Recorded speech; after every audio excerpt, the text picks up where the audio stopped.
Hey family, hope all is well with you today. Wanted to talk about today your power, okay, and how powerful that you are, you know. Um, and a lot of times I'll quote Bible scriptures because uh, I recognize what the Bible is esoterically.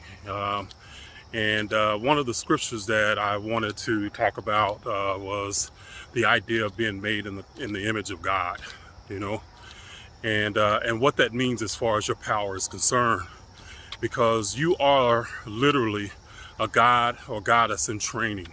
You are like in the beginning stages of really becoming tantamount to a superhero, you know, but you have these abilities and you don't know that you have them. So one of the things that you might have heard the ancients talk about or say was that this reality is an illusion, okay? And I know a lot of people hear that and they're like, you know, what are you talking about? This is an illusion, because I mean, you know, I can, you know, feel me, touch stuff. This is real, okay? And I want to give you the esoteric understanding of that idea, or the hidden meaning of that idea, okay? It's not that it's not real, okay? Because understand, you have the possibility of making anything real in your life that you want, okay?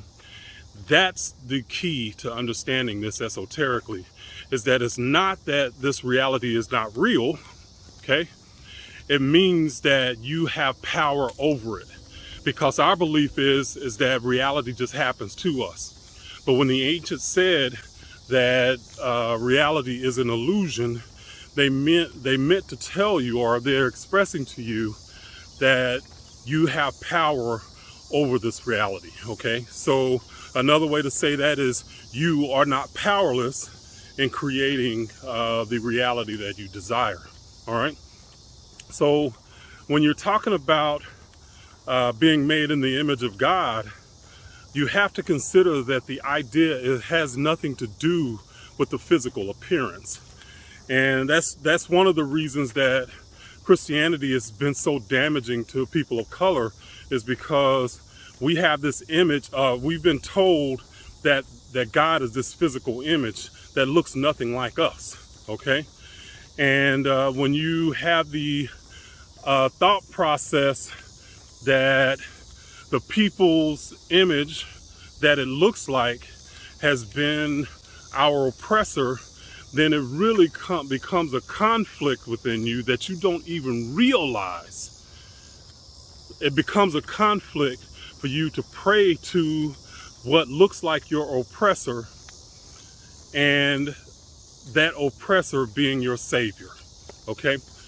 Now, understand, I'm just talking in terms here of how we have believed, because in reality, there is no oppressor, there's only us, okay? And the whole idea is that we are in this reality to basically exercise or to become stronger in our God self. We're here to become gods, and we are in training. And it is through the resistance, the pain, and the anguish that we build our strength. But you got to know how to do that. You got to have some tools to do that. And that's one of the things that the church hasn't done. It hasn't equipped us to really deal with the reality and the things that we are dealing with on a daily life, okay, or in our daily lives. So you got to understand that when you are made in the image of God, that means that you have something powerful within you. There's powerful possibilities within you. And if you look at that scripture in the way that we've been taught, it really ends up being something limiting in the way that Christianity has taught it, because it said we're made in the image, but we're somehow different than the image. And that's not how it was taught in the from the ancient Kemetic perspective, you know.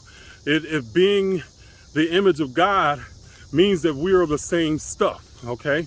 And I like to use the analogy that we are, and if God is an ocean, just say an ocean of consciousness, then everything within that ocean has to be like the ocean, okay? We are in the ocean of God, or whatever you want to call that. We are in that ocean. That means that we have to be like the ocean. We have to be at least a drop. But that means that we're not the same.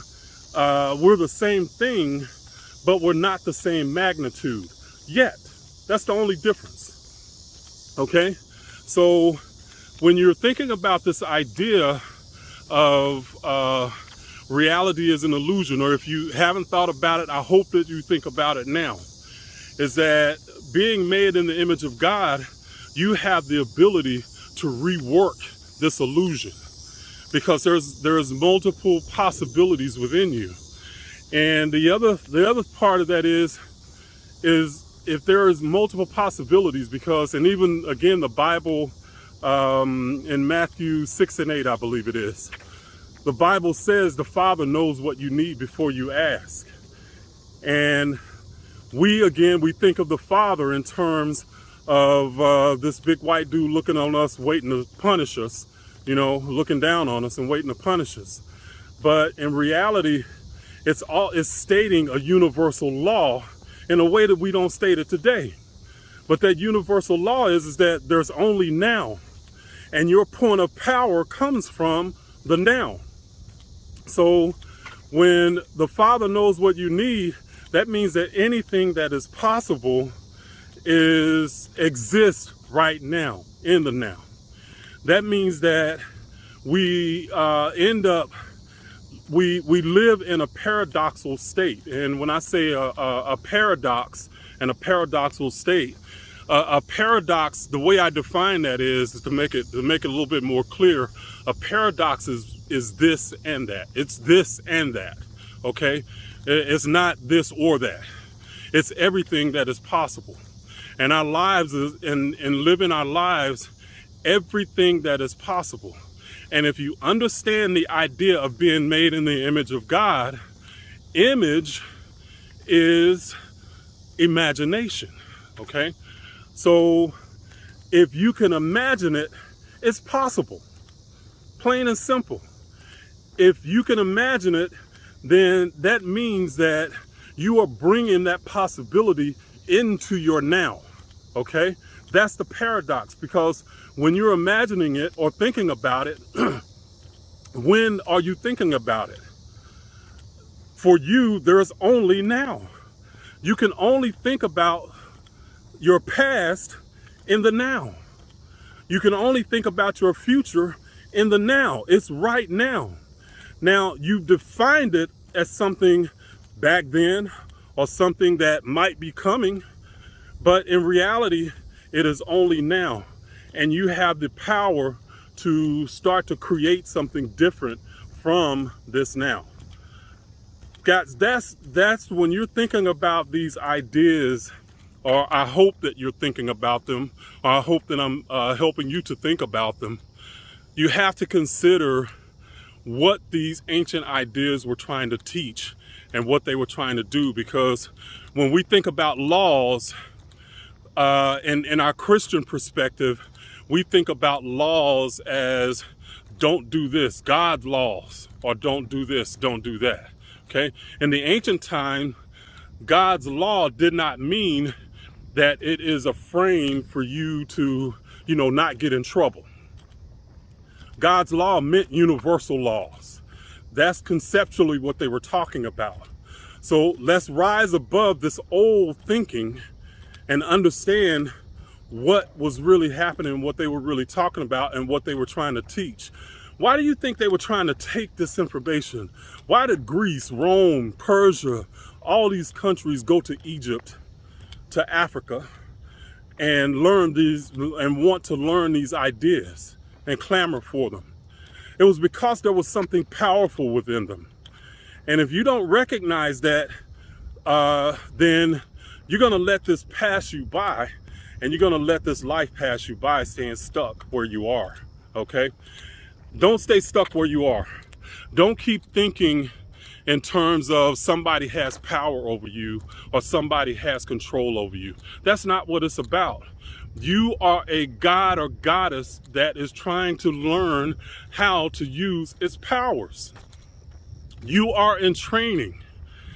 But if you think you're powerless, you think life is only happening to you, then you stay stuck. All right?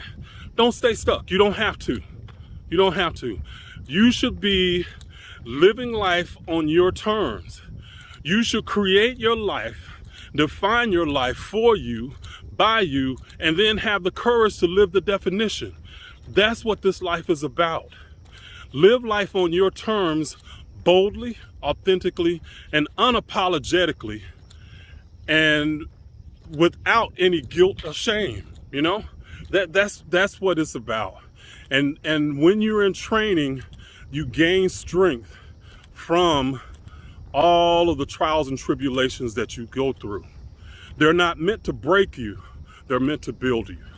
All right, this is Reginald Kuwakaru.